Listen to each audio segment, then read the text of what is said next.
with our new program, Voices on the Wind, and I'm especially excited tonight. I'm a Feng Shui consultant, and I cut. Right. Okay, he wasn't quite ready. Right. I've got to start over. Take two. I'm sorry. That's all right.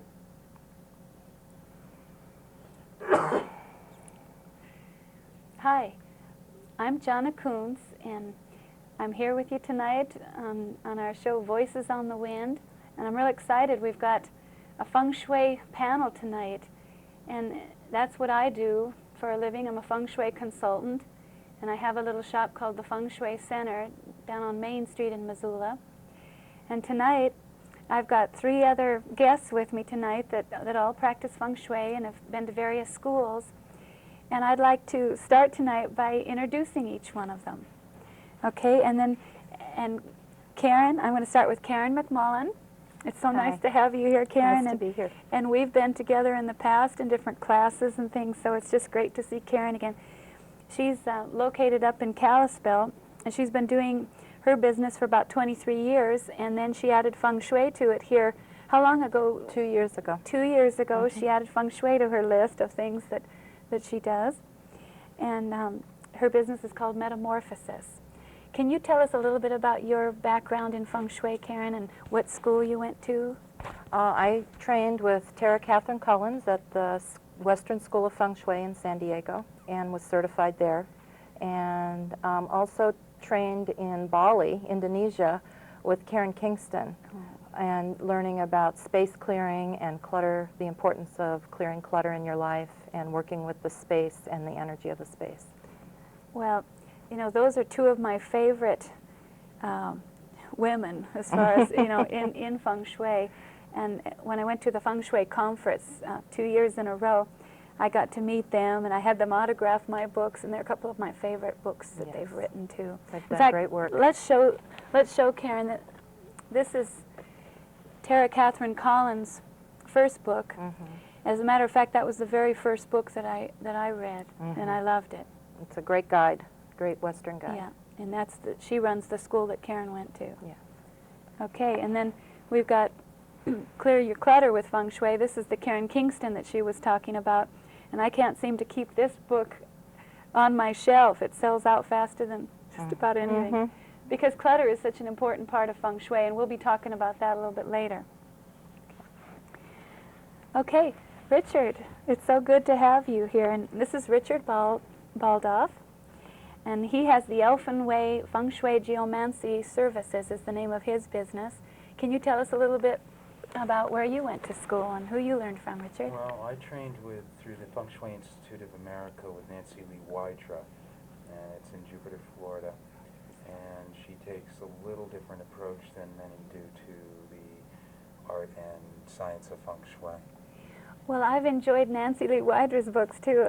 I tell you, I can't read enough, it seems like, on this Feng Shui. But she's written how many books now? She has at least 6 books that I'm aware of. Now, I've read a couple of hers, and I really enjoy them. Is it the Pyramid School that?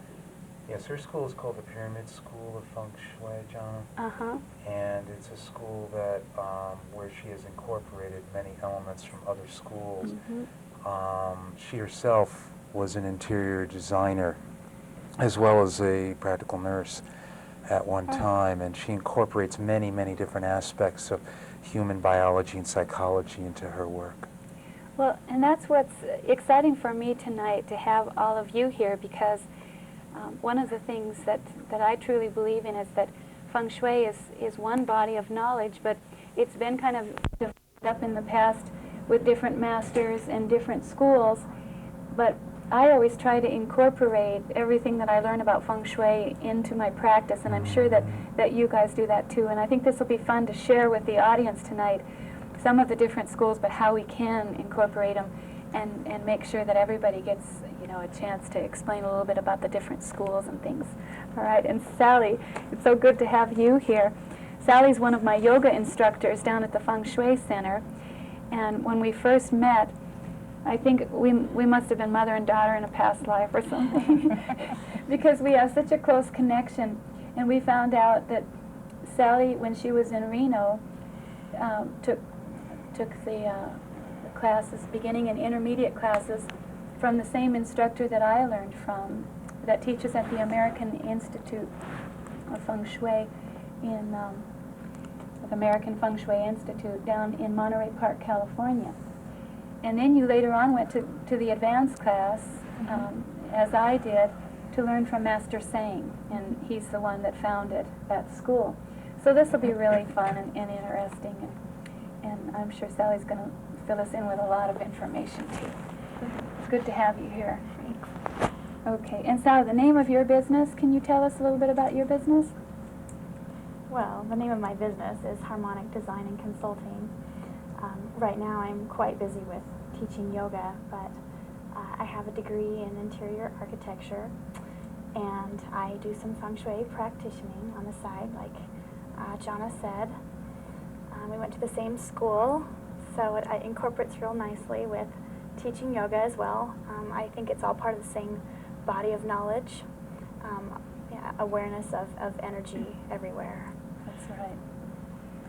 Okay. Well, I've had the panel think about some fun questions that the audience might be interested in. And I know some things I'm just so curious about before we get going on a lot of different feng shui techniques and things. Richard, I've been wanting to know, I know that as we practice our feng shui, we kind of find that we head certain directions, that, I don't know how to explain this exactly, but it's such a complex science, and we can tell the audience that it's about a 6,000-year-old science. When you say the writings that they found are about 3,000 years old, but it used to be taught by word of mouth and kept almost secret in the past in China, and it is an old Chinese ancient science. What I was told one time, or what I read, I think, someplace, and I like this, is that as you study feng shui, the study of feng shui is a science, but the application of feng shui is an art. And it really feels like that to me when you're able to use it. So I guess what I wanted to ask is, each of you, first I'm going to give you the old question that really stumps the feng shui consultant when somebody says, because it's such a complex science, but somebody will always come up to you and say, what is feng shui? It's hard to say it in a one-liner, but let's try, okay? Let's all do that. So Karen, can we start with you? Yeah, sure. Feng Shui to me it's a Chinese art and a science of placement, and it's a way to enhance your life, harmonizing the energy in your life. And I think that's a simple way to begin it. That is good. I would have to say that if I was to put it basically into one sentence, it's placement of people in natural environments so that the environment flows for the person. And doesn't work against them. Yes, and it's helping people to find their place in the world, really. Definitely. How about you, Sal? I'd have to say, if it was going to be in one line, first of all, that Feng Shui means wind and water. So both of those are an energy source. And Feng Shui, the science and art, is discovering how to be in harmony with the way energy travels through the universe. Well, that's really good. I don't know if I can go after that. No, in my shop at the Feng Shui Center, that'll be a question that I get quite often. So I even have this paper pasted on my counter there with the 10 top one-liners to answer what is Feng Shui. Because in my class one time I had all my students help me figure out what they would say, just like we did. So I guess when I get asked that question, it's I say it a few different ways sometimes, but to me, Feng Shui has been the most helpful in my life to balance and move energy in my life and move me in a more positive direction. And it's definitely a way to keep your health better, because anytime you have blocked energy, that's what actually creates the disease. So I think I'm using more than one sentence here, aren't I?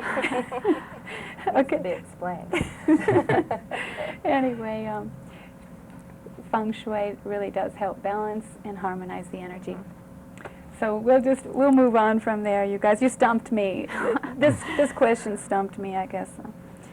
I've just answered it in so many different ways. Yeah. Okay, so Richard, I was thinking earlier that I'd like to ask you about the geomancy part of Feng Shui, and I know that you've kind of specialized in that area. We haven't had a ton of time to talk because we've just started to get to know each other. But can you tell us, we're all, I think, anxious to hear a little bit more about the geomancy. Well, geomancy and Feng Shui work together extremely well because they're two sides of exactly the same coin. Okay, geomancy, at least the way I define it and work with it, has to do with grids, energy grids, that run through and around the earth. Okay, they form the basis of the physical earth. All right, and those grids, which Feng Shui is very directly involved with, okay, and working from strictly a Feng Shui point of view, you can certainly work with the grids to definitely a degree. Working with geomancy alone is, the difference is that instead of physically manipulating an environment, okay, I am working directly with the grids themselves in the earth, and the grid that runs around the earth too, because it isn't just in the earth. Would that be, Richard, like for the audience, would they recognize something like ley lines? That's a common term for them, is ley lines. Ley lines, yeah. That is a very common term for them. Yeah, and they get misaligned very easily. They're static and yet they're not static. And there's different forms that the grids take in terms of electromagnetic energies. So do they actually move and fluctuate with the magnetic force field around the earth? Well, they create, from my understanding of it, and you'll find that if you talk to different people in this field, everybody has a particular perspective or perspectives. So what I'm saying is my particular perspective, and I want to make that clear to your audience, because there's a lot of different ways in which to see grids and to work with grids. I don't think there's any right or wrong way. As with many things in life, it has to do with intent. But grids get very messed up a lot of times because of human activity. Human emotion, believe it or not, has a lot to do with what happens with grids. Concrete foundations break grid lines, new construction. I never fail to see that. And so when we build our permanent located houses, we're not probably paying so much attention, or we should pay more attention. And Richard would be one that could actually help you with the, creating the best place on the plot of property. Oh, absolutely. And a good geomancer, if somebody's going to do new construction of any kind, a good geomancer can, if he or she is brought in at the beginning of the process, we can do things to ensure that those lines don't get broken. Right. Okay. So that's interesting. I want to hear more about that later, okay? Because geomancy is something that's always interested me. And our audience might be familiar with dowsing rods and searching for water. Well, you can actually use the dowsing rods to find the ley lines. And Richard's so advanced in it that as I was talking to him, I realized he doesn't even need the dowsing rods anymore. He picks up on that by just, being experienced enough to work with the energy. Just like as I've been working with Feng Shui, I'm realizing in the advanced Feng Shui, when you go into somebody's home, we have a different construction period, sometimes in different homes, because when they were built, the home was brought up in a different construction period. Well, now that I've been working with these homes, I'm starting to experience the feeling that you get when you walk inside someone's home that's built in the different construction periods, and that's been exciting to finally experience that and feel that as we go. So I know with each one of us, the experience is going to help our business along. But it's nice to introduce everybody here to the audience, because I think a lot of people don't even know what Feng Shui is or where to go and get somebody to help them with Feng Shui. Well, Karen, I'm going to pick on you for a little while. Sally and I went to the same school, and we'll talk about that a little bit later.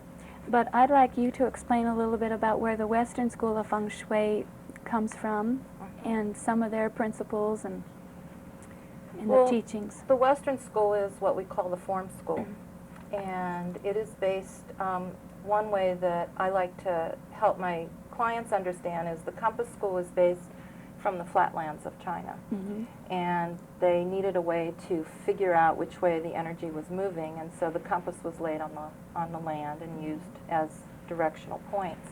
And the form school is about how energy moves through the land, and that is more prevalent, of course, in the mountainous areas of China, which I have traveled through, and it's not but a very different feeling than even where we live here in western Montana, where you see how the energy moves through the land, and how, you know, the flowing water is an example of that, and what are the things that would block flowing water. And so part of the work that we do is looking at how energy moves in the environment, and either sensing it, seeing it. Everyone has different ways of perceptualizing, and how you work with that energy and how you enhance the flow of energy. You're either slowing it down or you're increasing it. Those are sort of the concepts of getting energy to flow. And I've studied for 18 years with an energy master, and that's the whole idea, is that energy needs to either be slowed down or speeded up. So that's, if it were totally blocked, we would be dead. So there would be no energy. So that's an important distinction. So we're looking at enhancing. I know a lot of times people say, you know, when should feng shui be in your life? And it's like, well, either you want to expand your life, increase it. It doesn't have to be in bad shape to start. No. Or there may be things in your life that aren't working and you want to use it. So it's that both ideas. And I don't know if you agree with me, but it seems like since I've been working with Feng Shui, helping other people, it has moved so much in my own life. Have you found that out? Well, I too? really attended to my own life first. That was where I did most of my practice, was on myself. I've been known to do that, so that's the way I like to work, is I really like to make sure that my energy is in the place it needs to be in order to serve others. And that's, you know, and not that it's not a constant learning, because it's constant learning. I mean, feng shui is such a broad field. Yeah, it's so complex. It's so complex, and, you know, it's almost, it's a life study. It will be a life study for me. And yeah, the masters in China, you know, I've read many times, they devoted their lives to feng shui. And then you would become an apprentice, and then you would work your way up to a master. And then they usually chose people that were going to, you know, with committed souls to working with feng shui. And if I could come back to why the Western School, the Western School takes all of the original concepts and principles, holds with the integrity of those, and adapts it to our Western way of living, because we didn't necessarily think feng shui when we picked a lot, placed our door, did things like that. A master may come in from China and say, this house is not good for you, you must move. Well, that's not always a reality in people's lives. And so what the Western School has taught me is how, and it fits for me because I'm a very practical person, of how to really adapt this to our way of life here and still hold to the integrity of the original principles of feng shui. Well, and that makes so much sense, and it follows with what I learned too. Master Feng said that, you know, why move? Let's fix it. And if it's not broken, don't fix it. You know, so I liked that principle, and so there are so many things that you can do. And we're going to talk about some of the practical cures in feng shui too, because we know our audience is interested in that. But what's kind of fun today is getting some different views from different schools about, you know, feng shui. Sally, I haven't picked on you very much. Will you tell us a little bit about, like, if you were going to do a feng shui consultation coming from the American Feng Shui Institute, what would be the process that you'd use to go into someone's house and work with the client? Well, when you said something about being practical, I think that's very important to establish a relationship with your client first of all, without seeming, you know, too authoritative, by first just being friends and getting to know the person on a somewhat personal level so that they feel comfortable working with you. And I always would bring the low pan in because I feel like that's a Chinese compass that's used in a Feng Shui consultation to map out the grids, and then it gets very complex from there. But it's an important tool as a Feng Shui consultant, and I always show my clients the compass and what I'm doing, and I have them come around with me like we're friends, so that they feel comfortable asking me questions, and that I'm not telling them what needs to be done to change their life and make it better, but so that they feel like they're a part of the transition as well. And I would walk around the grounds of their home, their yard, show them what I'm doing with the compass. I like to go inside the home and in each room if that's okay with the client. And then I prefer to sit down for about an hour and just ask them things about their lifestyle, the other members of the household, their background and where they're from, where they plan to be in the future, just a little bit on their relationships, just so I get a feel of what the energy is between the people as well as within the home. And then from there I like to go home and make the do the science of it and come back to the people And do the later. calculations. and Yeah. everything. Well, that kind of fits in with, we might tell our audience at this time, part of Feng Shui, the traditional classical Feng Shui, came from the I Ching. And when she was talking about talking to the different members of the family, you can discover quite a bit by asking them their birth year. And so then you determine what we call a trigram in Feng Shui. And it might be associated a little bit with, to describe it might be a little bit like Western astrology. But as I've worked with these different trigrams, I've really trusted and felt that they help so much, and help describe the different personalities a little bit. And like she said, get to know the family members a little bit more, find out when they were born, would be part of it, right? Mm-hmm. And then that also helps you determine which way the bed in the bedrooms would face for their best restful sleep. And also if they have like a home office, or the kids have a work area where they're continually working and they need to be at their most productive level, it'll help us determine which way we can set up the furniture, such as the beds and the desks, to help the different members of the family be their most productive and be their most relaxed and peaceful at night when they're sleeping. So I think that's a fun thing that we can do. And so I guess I would do pretty much the same thing and try to find if there's an issue. Can we talk about that just for a minute? Because I bet all of us have worked with clients that sometimes they'll hire you because they actually do have an issue they're working with. And when they have an issue, let's just use an example, like someone hires one of us to come over and help them with their romance, okay? And a lot of the hoopla in Feng Shui, you can pick up a book in Feng Shui and you'll see the bagua, and the different areas of the bagua determine different aspirations in one's life. So let's say romance is kind of a common one that people will like some help with. But usually that person, if they're asking for help in that area, they might have an issue with it. So I was going to ask, I'm going to pick on you, Richard, this time.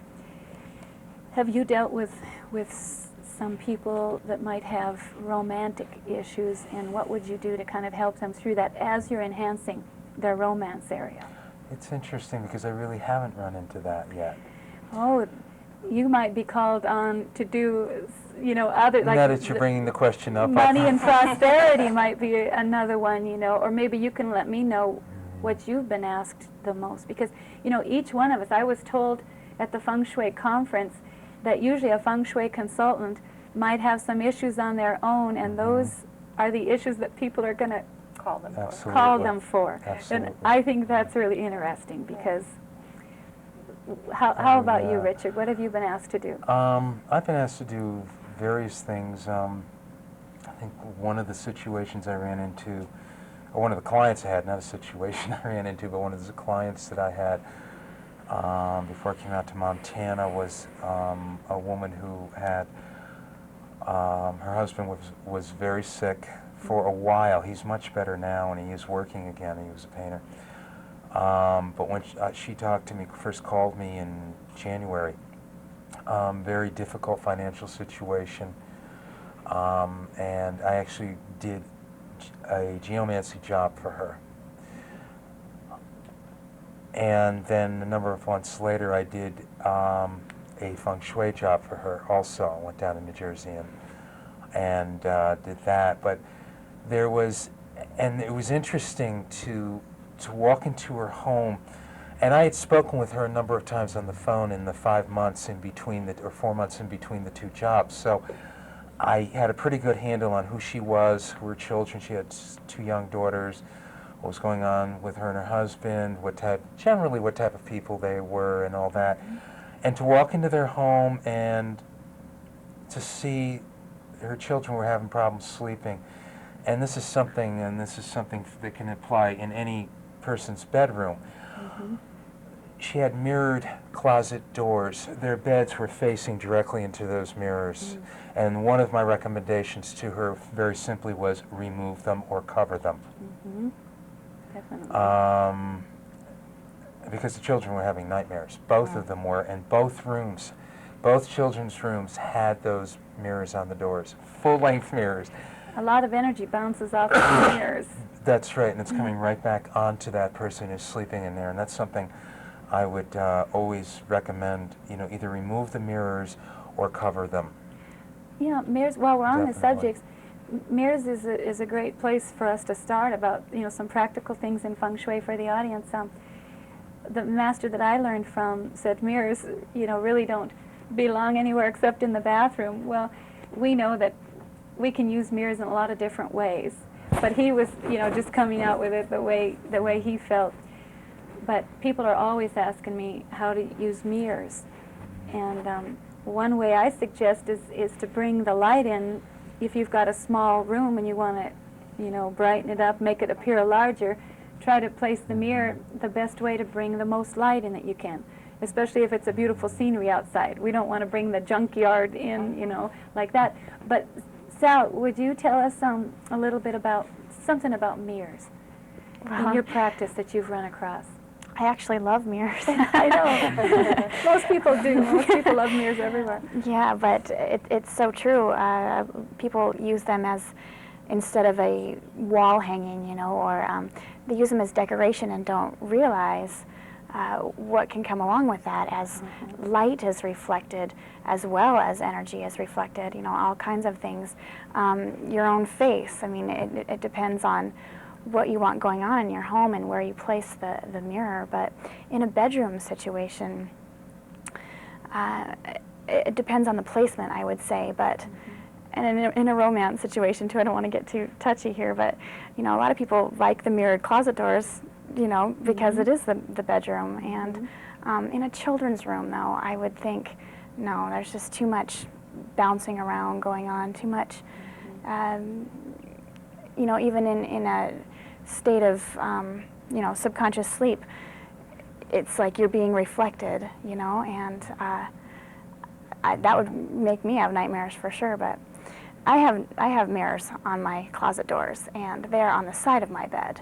And I liked them because I can turn to the side and see what's going on outside. And I feel like it actually brings energy into my room that's actually quite subdued. It's in the basement, and without those closet doors with mirrors on them, in my situation, it feels very dead. It's a little too dark in there. So I think it's a matter of using your intuition. That's another thing that I think is important in establishing a relationship with your client, is as allowing them to listen to their self and discover that they have the answers inside, and seeing how they really do feel with the mirrors there or without the mirrors, working with them. Well, that's right. You made a really good point about the intuition thing. I have to bring this up right now because we all have these natural intuitions that will tell us everything to the minute detail if we listen. But a lot of people are busy in their run around daily lives and forget to listen to their intuition. Feng Shui really just explains everything about these intuitions that we have. And so it is interesting to study, because then you can have that knowledge to help you listen to your intuition. But it's a good point that you brought up about intuition. And Karen, that kind of brings me to you too, because I know the Western school, or I've read and heard that they use the intuition, you know, quite a bit as part of the teachings. I mean, it's to trust your intuition and go with your intuition. Oh, definitely. And when I do consults and I'm walking through someone's home, and as people have already heard, it's a very intimate experience to do Feng Shui, and I feel very honored to be asked into someone's home in such an intimate way. And with my background as a therapist, it's very interesting because communications is very important, as already been said. And I think that what I get when I work with people is I get a very clear, I get information when I'm walking through the home with them, and we're dialoguing the entire time, because a consult could take, 2 to 3 hours, even in a small space. And allowing that dialogue is what brings the information out that needs to come out in terms of helping someone and bringing in the enhancers. So I think our society doesn't really value intuition, and the main reason is because we can't research it. Yeah. Because what we validate in our society is researched information. And but I have always used my intuition, and I think the way that works for people in their own is Feng Shui is about metaphors. And if you're a good listener, you can hear people's metaphors for their life. You know, and that's really where you get the clues about where the enhancers are needed in their life. Well, that makes so much sense. And for our audience, when you go to enhance the Bagua and the different aspirations in your life, part of what that's about, I would say, is just like when we were younger, we learned that if you wrote your goals down, just by writing them down, you would connect with them more.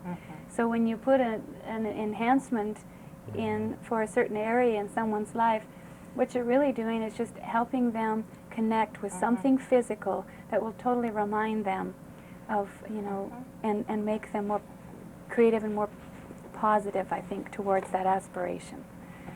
Okay. Can I tell a romance story? Oh, yes, yes.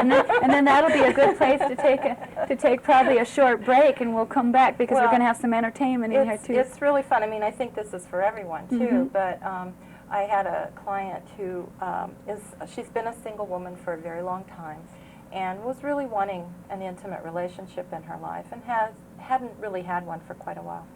And so when I was walking through her home and we look on the Bagua and we look at where that love and relationship area is, everything in her room was about a single woman. Every image that was in there was a single woman. And she even had beautiful imported tapestries with women carrying baskets, but they were single women walking through.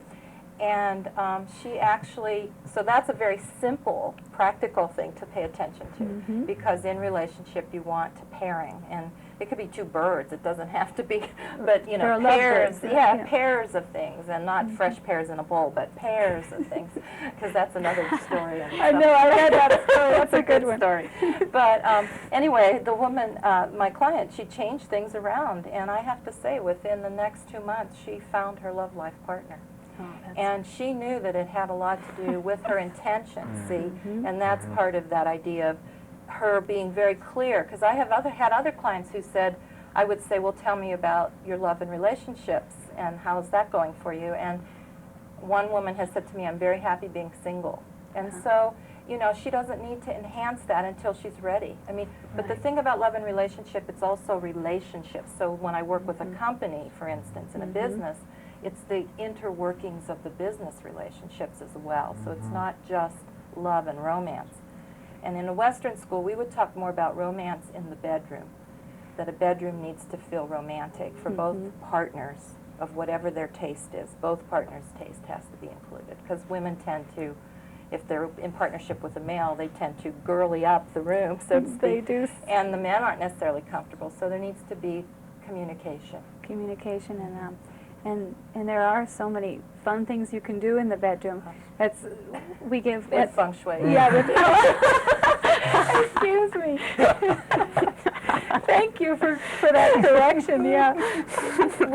when I said that, I meant like color. I've been told. How about you guys? Skin tones are good colors to use in painting the bedrooms, because they bring out that natural feeling of romance with some of the pinks and things in. So you're right about that. And the warmer tones rather than your cooler greens and blues that bring a cooler sensation. The warmer tones, yes. There are so many things you can do to enhance for romance, and so maybe that'll be part of what we talk about when we come back, okay? So we're going to take a short break. It's great having you guys here. Thank you. I'll kind of work together. Hi, we're back with the Feng Shui panel. It's so fun to have them here tonight. And this is Voices on the Wind. So let's talk about that a little bit. You know, the literal meaning Sally told us of Feng Shui is wind and water. I guess I was taught the wind disperses Feng Shui and moves it all around the earth, and then the water is a wonderful way of absorbing and holding qi. So some of the most expensive real estate is always around lakes and beautiful large bodies of water like the ocean and things like that. So another way of understanding wind and water from the idea of Feng Shui that I've learned is that it's the seen and the unseen in Feng Shui. And that brings us back to our intuition. But there are things in Feng Shui that we can do that we can see, and then there are things that are happening that we can't see, and that's energy isn't necessarily visible. Oh, that's right. And then the idea with the wind and the water is that you're bringing harmony between, we see the impact of the wind, but we don't see the wind. We know the impact of water, and we see the impact of water. And then what we're doing with Feng Shui is harmonizing between the wind and the water, bringing harmony. So, like you can see the ripples of the wind on the water. Exactly, Okay. but you don't see the wind itself. And that's an important piece in Feng Shui, is to realize it's not all about the scene. Right, and then that would bring me to mind that you've got the physical that you're working with, just like you said, and then you've got the more transcendental solutions that are more done with intentions and things. Exactly. Well, on our break we were sitting here talking about Feng Shui. It was fun, and Sally, you brought up a really important point, and I think we should hit on this for the audience about when you can't use the actual element, maybe even say it's in the middle of a room or just someplace where you can't use the actual element of in Feng Shui as a remedy. You can use the colors. Would you like to tell us a little bit about the colors and how they represent the elements? Sure. Well, color is such an important aspect of everyone's life. For one, because color itself is a wavelength that's reflected, so we're back to energy. And everybody loves color, whether or not we see it the same. And that's an important point, I feel, as well. We all see and interpret colors differently. So when an actual element, fire, water, earth, wood, or metal, can't be used in a situation, there are colors that may represent those elements to people or symbolize them. I'm not going to go through all that, but an easy one would be fire, and obviously you can't build a fire in the middle of a room all the time, so or even in the corner of a room or whatever, but reds and oranges, warm colors like that, obviously bring warmth to an area, and that brings up the question, well, I don't like reds, or red doesn't work with my theme in my house, so what do we do from there? And I again like to encourage people to what works for them, what they like to use, and maybe just objects that resemble fire, things that are come to a point, things that seem to be moving, staccato lines, zigzag lines. If they don't like reds and oranges, even maybe purples and magentas. That's still a very warm color. Even some yellows. There's lots of ways we can work with color to work with the home and the people as well. So I feel like it's important to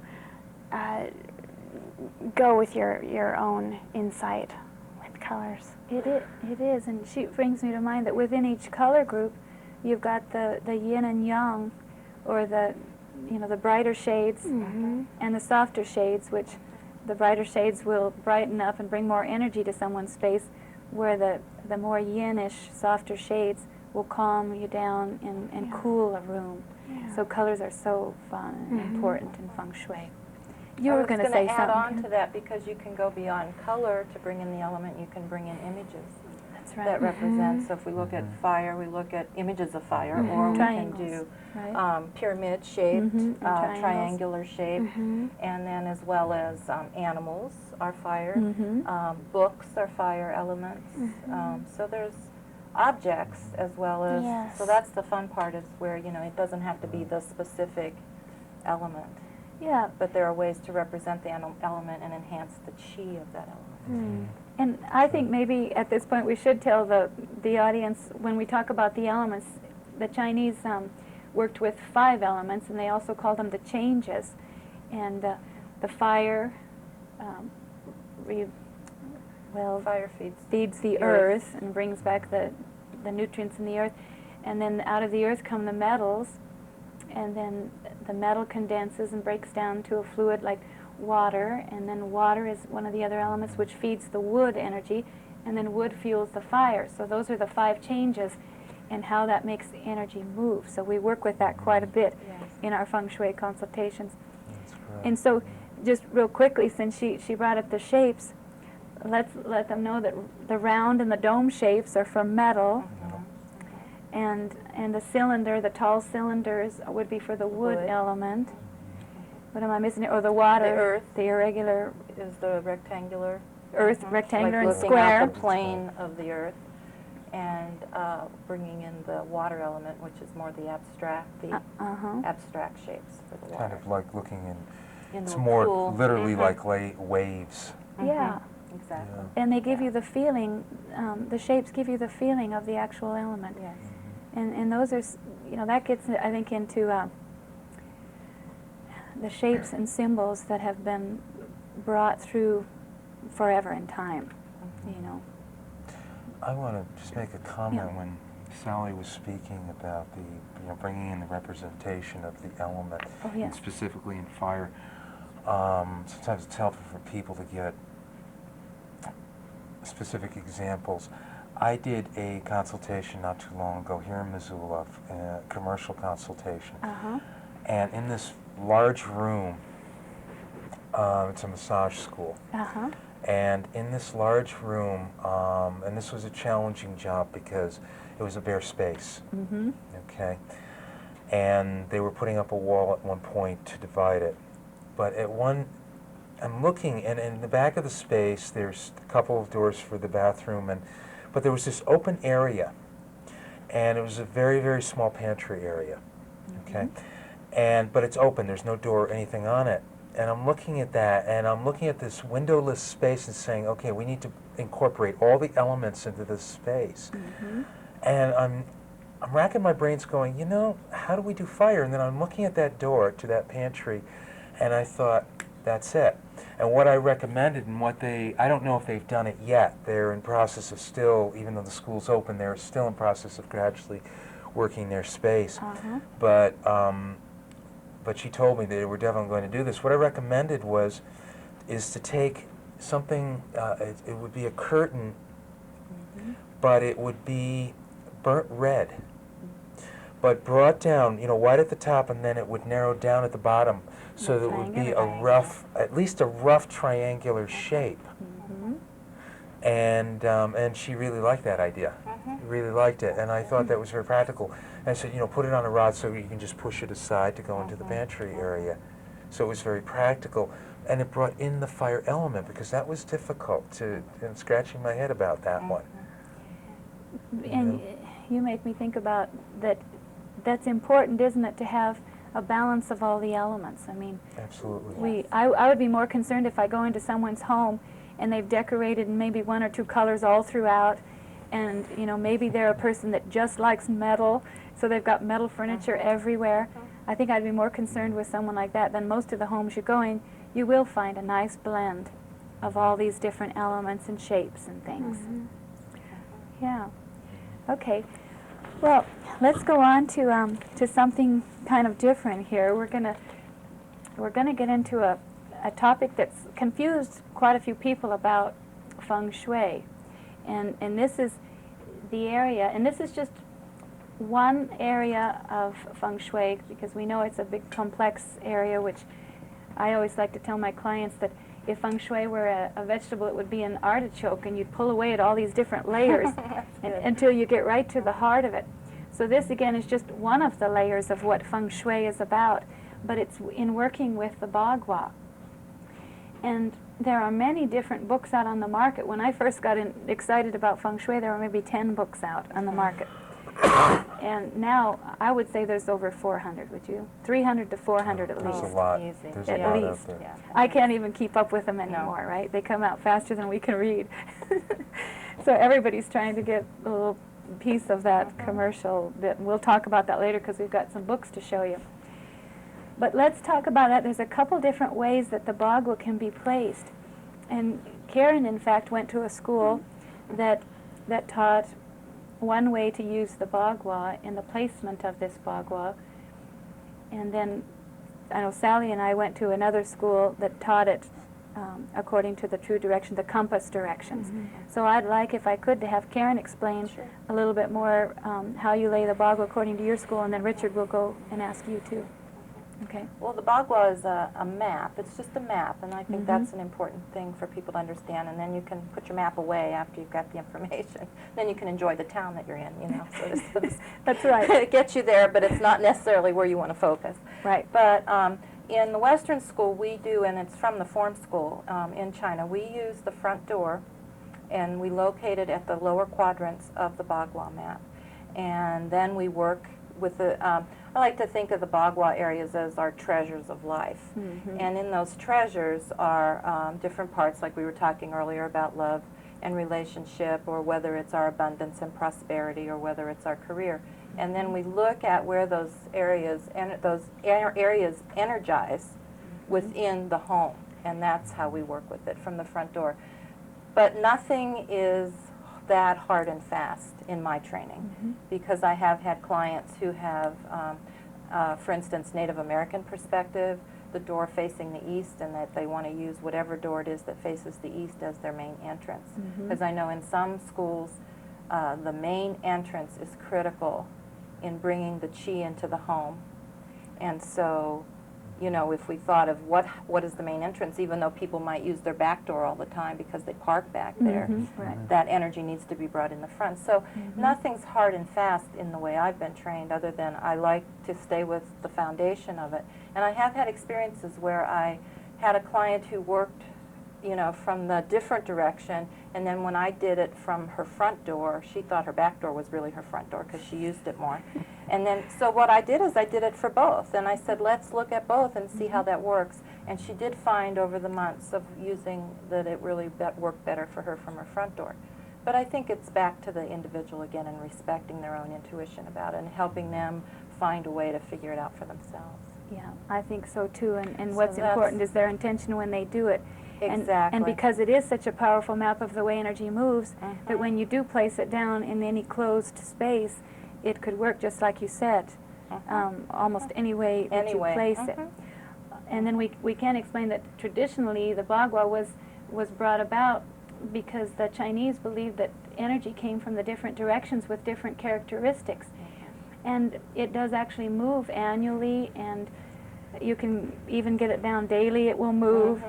And it made sense to me that you said one of your Native American clients associated with that east. Well, for us, we learned that according to the Bagua, the east represents new beginnings and springtime and the budding of new life and everything. So that would be, you know, in someone's mind, that would be a good place to start and bring the energy in in the beginning. You know, so that does make sense to me, right, when you said that. So working with each client, I think it's important to, like you said, find out where they're coming from and where they've worked with Feng Shui on their own, and what school they've learned from, maybe. How about you, Richard? When you, according to your school, is there any particular way that you place the Bagua The Bagua is the same as what Karen was describing. I've seen 3 different schools' version of the Bagua, and there's very little variation in that, really. Yeah, I would work from the front door normally.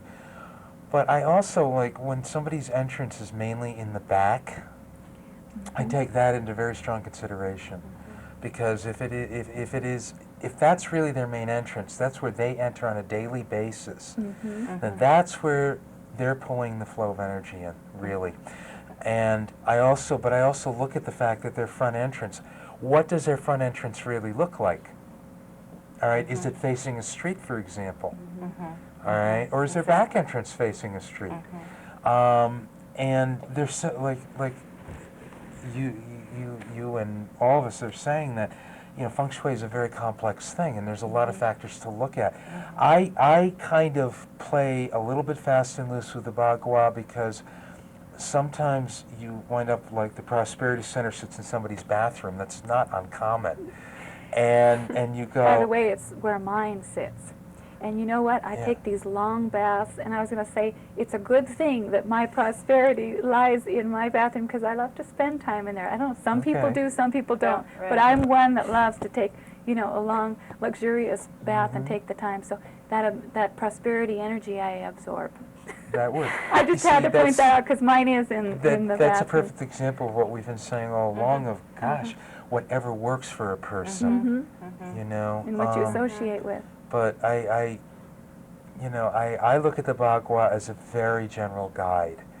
And because it really, since architecture in general in this country is not based on Feng Shui principles at all, there's so many variations that occur, and there's so many different ways of, one has to be very creative, really.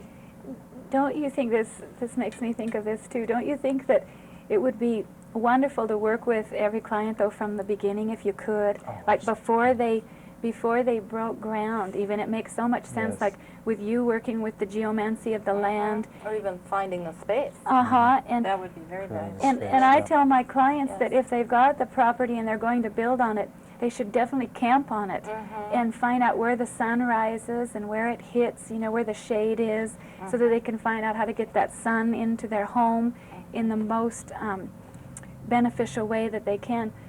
Like, for one thing, the Chinese, they always oriented their homes to the south, and I heard you can drive through rural China and all the homes are facing south because they know that energy already know it. from the sun comes in and warms and heats the home and lights the home. So I think, like you said, there are so many different builders and contractors out there, but it would be nice if we could, you know, incorporate a little Feng Shui into those schools too. How about you, Sal? The school that you went to, I know, is the same one that I went to. And would you agree that we learned, I guess, to lay the Bagua down according to the true directions? The entryways are very important, but each entryway brings in that energy from whichever direction it comes into. So I could see why the entryways are focused on in other schools for laying the Bagua. That's what I'm saying. I can see how both ways are equally important because the way we learned it, you know, obviously universal energy is quite powerful and it's omnipresent, and so that's going to be always an issue. But a home's, you know, entryways are very distinctive to our lifestyle and to what's going on with us. So to incorporate both of those, I think, is important. Working with the universe's natural energy patterns, making it work with the home and yourself, so you can be in harmony with it all.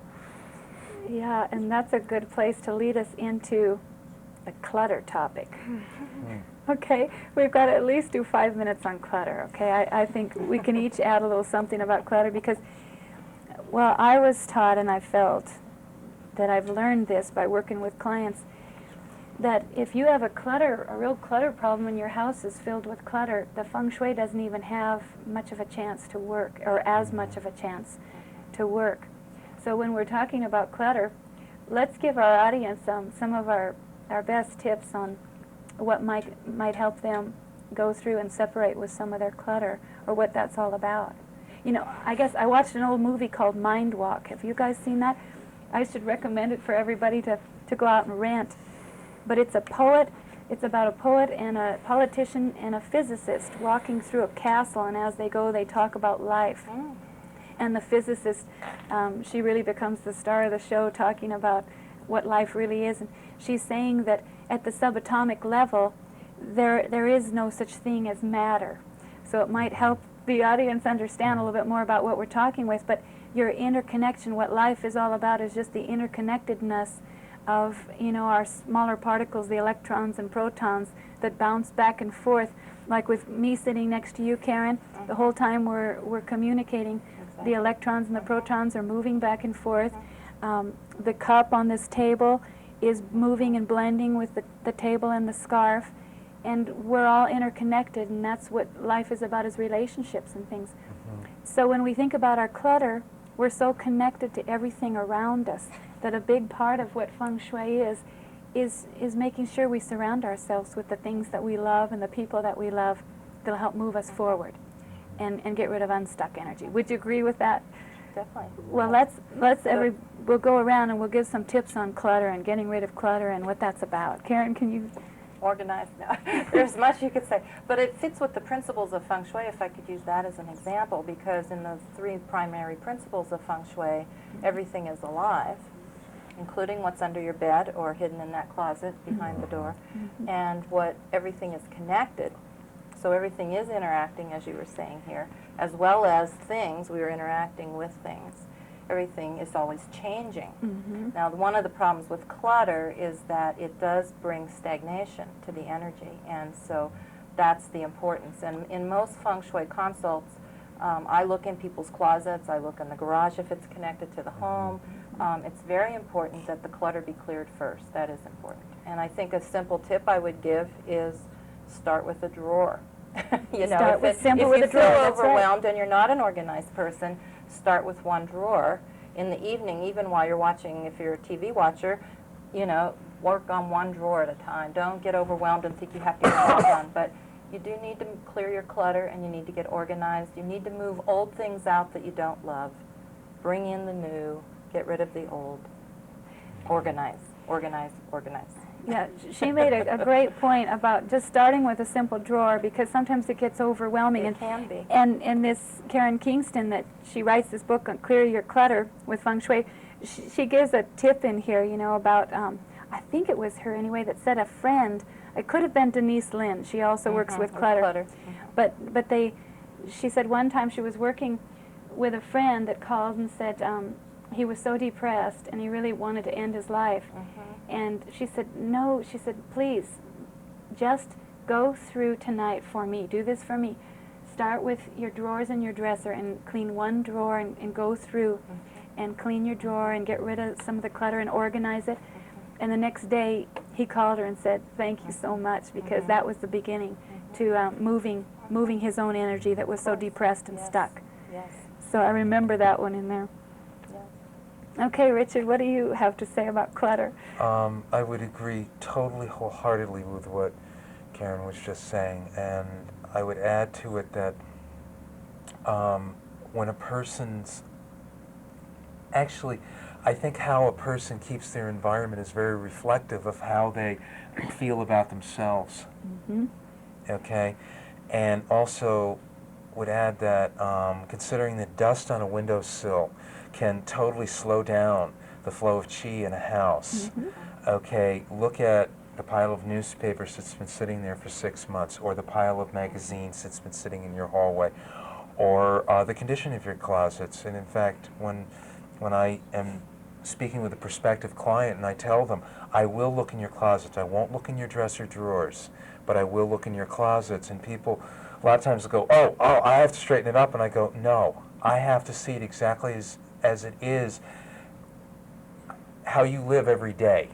That's more important than, because I'm not here to judge how you live, I'm just here to look at how you live and to make recommendations so that you can, that will help you to flow in your own life and know your own place in your own life, so that you can determine where that place is in your own life. And that's where I come from with it. It's very simple. I mean, some people are very messy and they don't feel that or they feel that's the only way they can live. And I go, okay, but at least try to find a way so that if you're going to have, like, compromise, like if you're a really messy person, that's the way you want to live, devote one room to being messy, fine.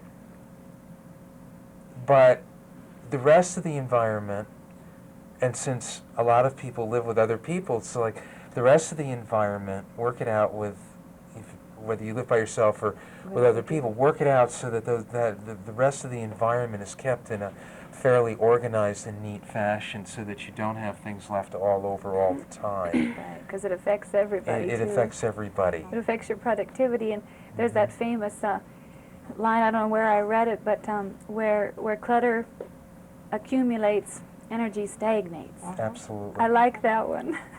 It makes sense. She even says, Karen Kingston says that if you're a person that really collects clutter, you can smell it in your aura as you go to different places around your day. She could smell somebody that collects a lot of clutter. Well, because if you walk through a home that's really packed full with clutter, it's got this kind of a musty electrical odor, doesn't it? So that's another reason for cleaning up your clutter. What about you, Sal? Have you come across in any of your consultations with some clutter collectors? Oh, You had to deal with them? Well, lots of people are clutter collectors for sure, but as an example of how interconnected everything is, Richard's first sentence was exactly what I was thinking, so we must have passed that over. But a person's immediate environment is a reflection of what's going on in your mind and in your life. And when it's dusty and papers everywhere and things are just, you have a trail to walk through, that's obviously going on in your head too. You've got, you're putting your energy in so many different areas and in so many different places in your life that you don't have time to focus on yourself, which in turn leads to you don't have time to focus on your home, your immediate environment. And if you can just start to, with an awareness of that, an awareness of yourself and your immediate environment, and walk in a room and stop and look and think, I'm wearing down the carpet in this area because I have to walk between these boxes and scoop between the dresser and turn myself just so I can get to the closet, If you're having to do things like that, you're obviously doing things like that in your mind, and you're stopped up. So it helps to just, move the boxes aside, move them out of the room, put them somewhere else, just somewhere where you're going to trip over them so you have to deal with them later, but start with, one room at a time, and just realize that how much more free you feel by freeing up that one particular room starts to free up your mind, which frees up your body, and things come more clearly to you, and you like your house a lot better, you like your life better. Yeah, if you're getting bruises in one area of your body from your furniture, it's time to move it a little bit. Yes. That makes sense to me. Well, we could go on. Clutter could cover a whole hour program, or longer. So we'll move on to something else. But we're about ready to wrap it up, aren't we? And so I'd like to go with each one of you, and maybe you can just reflect for a moment and think about something important that you'd like to share, that maybe you've used your business to help somebody, and it hit you strongly, or whatever it is you'd like to share with our audience. But I'd love you to do that if you would. Karen, will you start? Well, I think I'd like to just say the most important thing in terms of learning about Feng Shui, I think I'll use an old Chinese proverb of, if you move 27 things, things will change in your life. So you could just sit at your desk and move 27 things and see what happens in the next couple weeks. I like that. So that's a real simple way to integrate Feng Shui right now. That's perfect. It starts the process, doesn't it? Yes, it does. Okay. How about you, Richard? I would have to say that Feng Shui is a really very practical way of going about one's life with the principles of Feng Shui, and that it's really good sometimes. Ultimately, we have to find it within ourselves, find our place within ourselves, and then that's manifested into our physical world. And I find that the more that I do feng shui and geomancy, that is more and more what my intent is for people. It's, you know, it's a work of service, a very powerful work of service for people. And I love what I do, and I want to see people gain the benefit for themselves.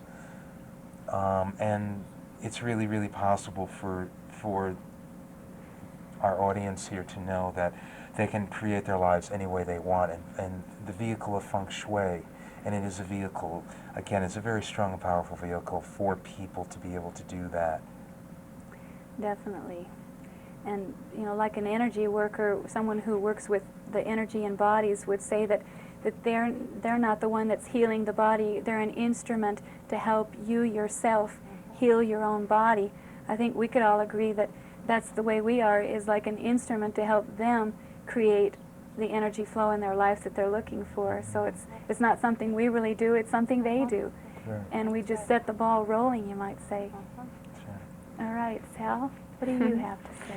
Well, just very simply, Feng Shui is about working with nature's harmonies, with what's already working out there exactly the way that it's supposed to work. And so a very good piece of advice, I think, is awareness and love of yourself, and love and respect for yourself spills over into other people in your life that you love and respect, which also enters into your home and your lifestyle and your office, everything about your life and others. You know, so it's just about an awareness of where everything is, and everything is unfolding as it should be. So not getting worried about that we have to alter things in our life, just understanding that we can just work with the flow that's already happening.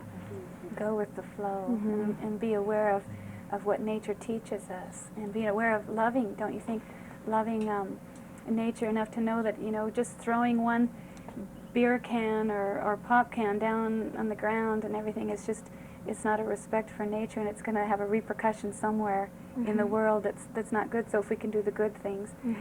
It was a perfect place to end it when you said, Sal, just go with the flow. That's what learning about feng shui is helping you to relax and be aware and go with the flow in your life.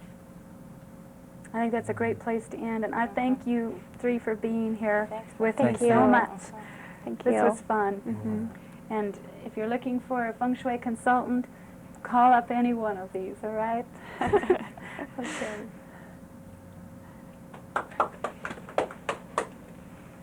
Great. Good, thanks. Got the flow going. Thank you so much, you guys. Yeah. Yeah,